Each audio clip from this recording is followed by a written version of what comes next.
When artists build up their careers to reach a mainstream level, they not only have to focus on their music, but also sharpen on performing the right actions. This is because of rappers being relatable and expressing their personality towards their fans, overall allowing many to have a deeper connection with the artist. Nevertheless, the calamitous reality is that this powerful relationship a rapper has with their fans can rupture at any mere moment, by them completely mortifying themselves when they execute an act that puts the artist in a horrible spotlight, thus causing fans to ridicule their favorite rapper for what they have done. So join me today as we explore moments of when rappers embarrass themselves by ruining their public image. Don't forget to leave a like and subscribe. Atlanta superstar Playboi Carti is currently in the midst of his rollout for his next project, I Am Music. Starting from December 2023 to now, we have received a total of 5 unofficial singles, that being Different Day 2024, Hood by Air, Backrooms featuring Travis Scott, Evil Jordan, and Ketamine, with the album still nowhere near in sight. Even though fans are dealing with an extensive delay of his tape, they will still be by his side no matter what, which could easily be seen when looking throughout the course of his career. But what if I told you there was a moment when the fans actually turned on the narcissist himself? On February 5th, 2024, a Travis Scott fan account would announce to the world that an official Ada Ross x Playboi Carti stream will be happening, with the kick streamer allegedly paying the Atlanta rapper $50,000 to appear on the stream. Aiden would then quote tweet the rumored announcement, seemingly confirming it by saying, "50K?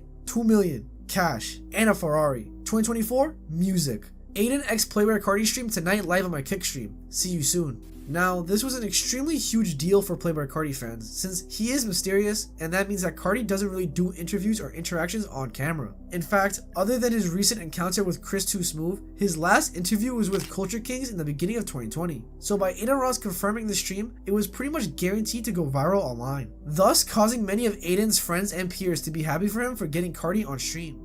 Yo! Yo, he snapped! All my life he snapped! Sadly, when it came time for Carti to appear on Aiden Ross's kick stream, things immediately went south. To paint the picture, the stream would begin and Aiden instantly acquired over 500,000 live concurrent viewers, overall making Aiden Ross enter the top 10 most popular solo English speaking streamers of all time. Throughout the beginning of the stream, Aiden would explain how Carti is on his way. However, what he didn't know is that Carti would have his fans and Aiden wait 2 hours before even arriving at the place where Aiden was streaming the event. Once Carti arrived, he would supposedly have a change of heart and drove off, leaving Aiden with no content with Carti. Interestingly enough, one of Carti's affiliates, Black Hane, would then appear on stream. The two then went off screen so Aiden could converse with Carti's team on what's going on. Aiden would return to everyone watching his stream with terrible information. He'd proclaim that Carti left and is trying to convince him to come back. Swear to God, Carti left. Now look, I was so close to having him in this building. Y'all can put L's all you want. I'm sorry, bro. Carti, I'm gonna just say this. You sold so hard, bro. You knew what it was. You had to just come for, what, an hour, hour and a half? Come and get your 2 million in Ferrari? The main reason behind him changing his mind is most likely due to Carti's fear of ruining his mysterious image and disrupting his aura. After all, as I mentioned before, his marketing strategy is to keep his image at the utmost status by not being seen frequently, which results in fans becoming tremendously excited when he fabricates a public appearance, thus adding onto his aura, slowly accumulating over time. Now, after asserting that Playboi Carti disappointed his fans once again, Aiden flashed tons of money, which he planned on passing onto the global sensation. Not so surprising, right after Aiden showed the cash, Carti presumably changed his mind and decided to keep his word by actually going on his stream. Before entering the establishment, Carti had Aiden play one of his recent singles, Hood by Air, in the background so he could walk onto the stream with it. Following this, he'd keep playing his music and be seen dancing with his clique. Carti also repeatedly muttered the phrases, "I love you," and 2024 music. To make things even more awkward, every time Aiden asked Carti a question, Carti would be disrespectful and completely ignore him. So how was the Grammys?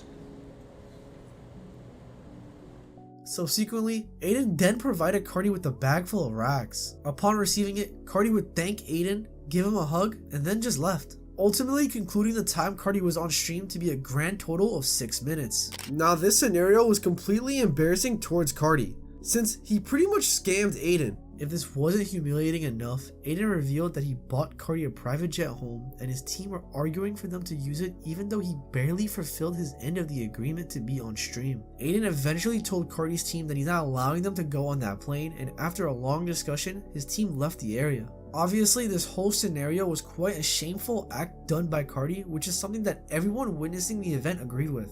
since Carti couldn't leave his mysterious act for one moment with his fans, leading to the development of countless memes and people bashing on Carti surfacing all over the internet. To make the situation even more dire, Playboi Carti would post a picture from the stream with Adin Ross on his alternate Instagram account opium_opium, seemingly taunting the streamer, which is why Adin would comment underneath the post with the sad emoji. This only angered everyone more because instead of addressing the altercation, he'd only troll Adin. Now put yourself in Adin's shoes where you had one of the biggest artists appear on your stream, do pretty much nothing and begin trolling you. You'd start to feel like you wasted your time and money. Luckily for him, mutually everyone felt horrible for Adin and sided with him throughout the whole scenario. Seeing his career unfold before his eyes, Carti would apologize to Adin on a personal FaceTime call, which prompted Adin Ross to post a screenshot of him on FaceTime with Carti alongside the caption reading, "Stream soon, part 2, the right way for the fans. All questions will be answered." Sadly, little did Adin know that this FaceTime call was only to cover up his mistakes so his fans could stop bashing on him. At first, it was going well by Carti being on a phone call with Adin whilst on stream.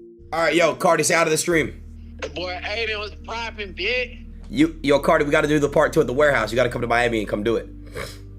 I bet so. Then Adin would stay in multiple streams following the call that Carti was actively hitting him up to work on a set for their next stream. Carti Part 2 is going to be special because we're building out like sets for it.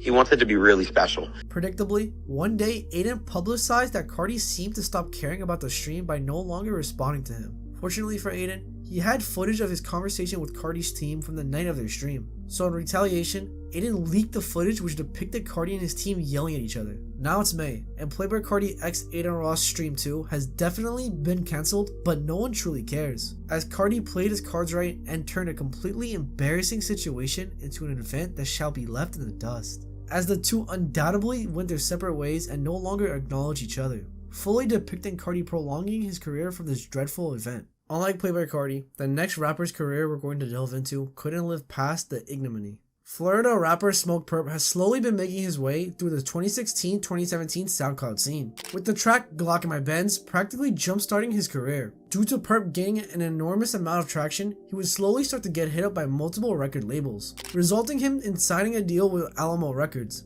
In fact, Smokepurpp would reveal that Alamo owner Todd Mouskowitz became interested in signing the rapper because he had an early preview of Purpp's hit single, Audi. Todd would make the right move by signing Purpp because once he dropped Audi on May 17, 2017, it immediately blew up, with it acquiring over 69 million views on YouTube and over 213 million streams on Spotify. The track would also earn an RIAA Platinum plaque. Now, with all this recent success, Smokepurpp would catch the attention of Diamond record artist Travis Scott, since the two would seemingly be seen on FaceTime with each other. Within the conversation, Smokepurpp would thank Travis Scott for providing him with a Cactus Jack chain, thus causing many to believe that Travis Scott signed Smokepurpp to his newly found label, Cactus Jack. By Purpp being associated with a bigger artist, it only led him to receiving more popularity. So to capitalize on this connection, Purpp began developing his debut mixtape, Dead Star, which evidently dropped on September 29th, 2017 and contained notable features from Chief Keef, Juicy J, Yo Gotti, frequent collaborator Lil Pump, and most significantly, Travis Scott, in which him and Trav did make a music video where he is depicted wearing the Cactus Jack chain. Sadly, this would be the only collaboration between the two since Purpp hinted at the fact that he was actually never signed to Cactus Jack later down the line, promptly disclosing the relationship to be manufactured by Purpp's label to boost his career. Nonetheless, Dead Star would become fairly successful by reaching the 42nd spot on the Billboard 200. At this point in Smokepurpp's career, it seemed like he was aiming to become the next huge star within the game. This would appear to come into fruition too, because he'd released music videos for his tape and entered 2018 by releasing a project with Canadian producer Murder Beats titled Bless Yo Trap. The project would blatantly release in April 2018 and included prestigious features from A$AP Ferg, Lil Yachty, and Offset. It also peaked on the 40th spot on Billboard. Smokepurpp's momentum kept continuing by him aiding and writing Lil Pump and Kanye West's commercial hit, I Love It. Around this time, it began looking as if 2018 is going to be Purpp's most successful year. Sadly, this wouldn't be the case as the year progressed. Even though it seemed as if Smokepurpp's career could only evolve from here on out, the state of his career began declining due to his own actions. Firstly, a conflict between Smokepurpp and multi-platinum artist Russ emerged by Purpp roasting him as well as putting his sister as his profile picture on Instagram. Soon after, a video depicting Russ's goons getting into a physical altercation with Smokepurpp leaked online. Following this, Purpp would get highly addicted to drugs, with him specifically stating how he was addicted to Xanax. In hopes of trying to stop his addiction, he'd quit Xans to only swiftly get addicted to Percocets, which in another attempt at quitting, he'd commence another addiction to Oxycontin. In an effort to stray away from his addiction, Smokepurpp would enroll himself into rehab. I actually went to rehab, bro. Really? Yeah, I just never told nobody. I was supposed to be there for like a month, but I escaped. Nigga. I took my bags, I went to the airport, I said, fuck this shit, nigga, I'm out. Since he couldn't keep himself in rehab, his health slowly started to dissipate. Alongside this, his career unfortunately began meeting the same fate, by self-destructive behavior carrying on to 2019 when Smokepurpp and his longtime friend, Lil Pump, had a falling out over credits over Pump's early hits. Luckily, from here, it seemed like Purpp actually tried to get his life back together by focusing on his career and stopped his drug abuse, thus resulting in him developing his next project called Lost Planet. After this, he ended up on Sway's universe where he was introducing the world to his newly signed artist, TTOKT. On the show, they were asked to freestyle, but when it came to Purpp's time to freestyle, it was a complete embarrassment. I'm in the trap, clutching my strap, fucking a bitch with my socks on. I hit from the back, when she ain't looking, you know, However, this ended up only being a warning for Smokepurpp to not live freestyle anymore. Nevertheless, Purpp thought otherwise and decided to hop on Tim West's world, in which he completely turned his career into a joke through this infamous part of his freestyle. In fact, many would claim that Smokepurpp ruined every beat he rapped over within the entire 40-minute freestyle. To make matters worse, Smokepurpp would then ask Tim on how his freestyle was. So what do you think about my freestyle? Praise.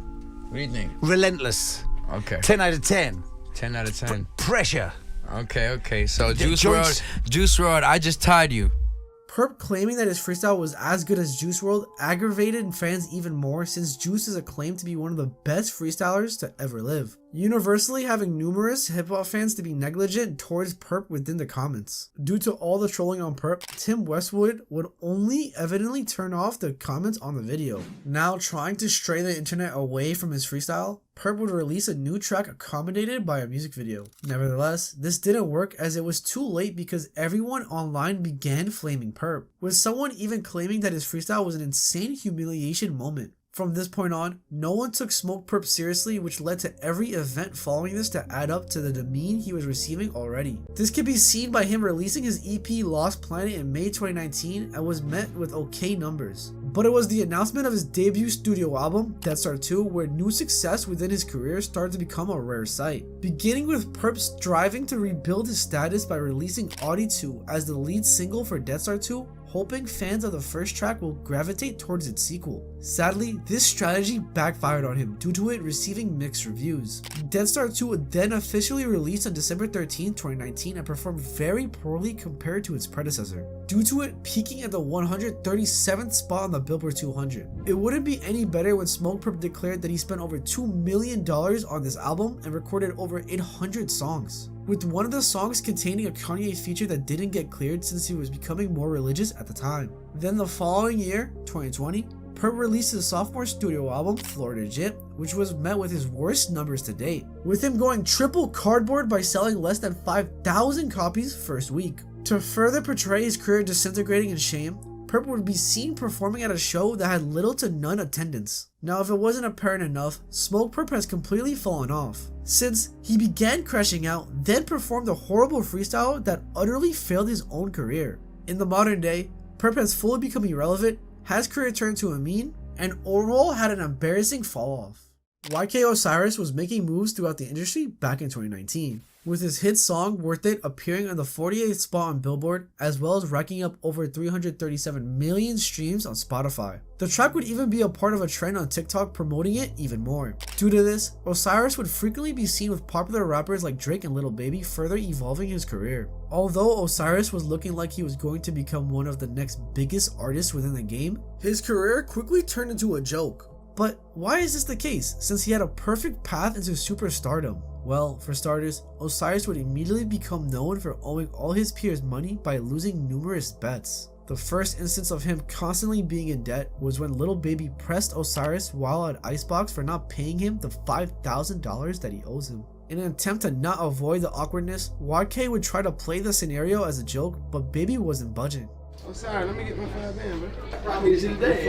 I can't wait to get you. I can't. You right now. He's so funny. He's so funny, I'm man. dead ass, you know, I made rap go up and down. You up right now, don't worry about it. Man, this is so rich, man. I'll wait on you next. His poor betting habits would escalate even more when he started becoming tight with the Toronto star, Drake.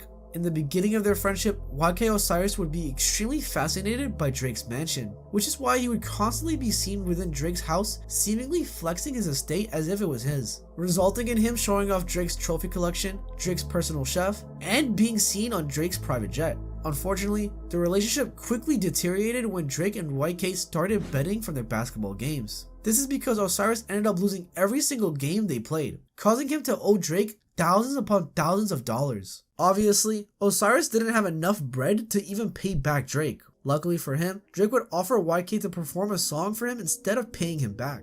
You owe me 60 bands, and you have to perform the song right now in the crib. What are we talking about? What are you talking about? I'm giving you an out. I'm not Baby, I'm not Boosie. You don't owe me no 2 rags, 5 rags. You owe me 60 bands. I'm playing the song right now. You ready? Clearly in this moment, Drake was trying to embarrass Osiris and have a good laugh. However, this wasn't the only time where Drake had to respond to YK owing him money, as Drake would have YK Osiris do sit-ups on his private jet and donate it to Aiden Ross while he was on stream with Osiris to inform him to not gamble any of his money away. YK Osiris' reckless behavior with his money would not stop here though. This is because DJ Mustard won a $100,000 bet against Osiris when they played Diced, resulting in Mustard to record him and mocking him for losing. After losing all that money, YK Osiris easily got annoyed throughout the situation, but in hopes to switch the situation into his favor, he went on his Instagram story claiming that the video of him losing was a publicity stunt. Do not let that fool y'all. I promise y'all. Do not let him fool y'all. He's cap. It's for the Instagram. I took almost 20,000 from him and his team. Do not let that fool you. I'm not down. I didn't lose. Due to this, the ideology of YK Osiris owing people money started to become a running meme amongst the public. Even fellow colleagues of YK started to make fun of him too. At this point, YK was losing so many bets he couldn't keep track of the amount of money he owes to people, which led to Drake and Lil Baby cutting off YK Osiris because of his terrible money management. This would be extremely bad for YK since he lost any opportunity of working with 2 huge artists. Now, by not being able to work with them, it only made it harder for YK Osiris' career to escalate even further. Plainly, the best resolution to this is to apologize to them and regain his friendship with Drake and Lil Baby by going on Instagram Live. Nevertheless, YK would instead crash out regarding the entire situation. The Baby don't f me no more. Drake don't fuck with me no more. And nobody fucks with Osiris. I just want to be happy, man. Sadly, YK Osiris still wouldn't learn his lesson since around the same time he would get exposed for lying about fully purchasing a family's funeral costs, in which the family would complain that Osiris promised them to pay for the funeral. This situation was certainly messed up and made Osiris look even worse. By this point, it only made sense for YK Osiris to fix his financial problems and think smarter with his money. Unsurprisingly, YK would do the exact opposite and continue on the road of bankruptcy. See, YK would purchase a pair of $325,000 earrings just so he could flex them off to his fans. But Osiris kept sticking to his irresponsibility and ended up losing one of the earrings. Didn't you lose like a $325,000 earring at Yeah, one point? like 300,000 on a plane. Yeah, I was sleeping. Yeah, and it just dropped out. YK Osiris would distinctly be concerned over losing an incredibly expensive piece of jewelry, which is why he ended up taking to his Instagram story, telling everyone who finds his earring to bring it back to him and they will be rewarded. Fans couldn't take YK seriously though, since up to this point his financial skills kept depleting, thus causing fans to leak YK's number and troll him about his earrings. My number just got linked and people calling me talking about they found my goddamn earring. Oh, hell nah. Following this incident, YK publicized how he ended up losing $1 million within 8 months when he was 18. YK's financial instability still lives on to this day, with him not paying for his $100 haircut just last year. This was truly disrespectful towards the barber since someone at his stature should be able to pay for his haircut. However, YK wouldn't fix the scenario and only got tight that he got exposed for not paying his barber. One last scam that I would like to mention within this video is when YK reached out to fellow YouTuber Jesser, challenging him to a 1v1 in basketball for $60,000.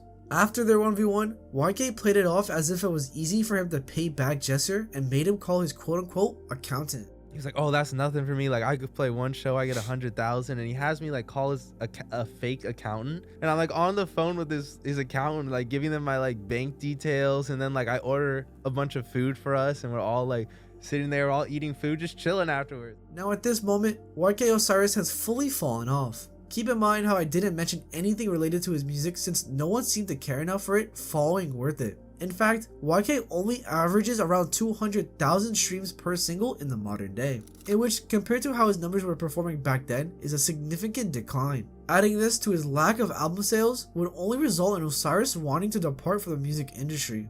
And I want to get out this. I want to get out of the music industry. If it wasn't apparent enough, YK's career failing was due to him making terrible financial decisions and not capitalizing off the success from Worth It. If he wasn't betting all the time knowing that he'll be in enormous debt, maybe YK Osiris could have utilized his money to help boost his career even further. At the end of the day, the death of YK Osiris' career was only caused by the utter shame he brought on himself by constantly losing his wealth. As we see throughout each of these scenarios, artists can have the internet attack them at any moment, by them performing the wrong actions that creates a negative spotlight shine upon them. Although some were able to escape it, others struggle to even find themselves in the midst of the heat they are receiving. So when you're a mainstream rapper, be sure to think twice before doing something.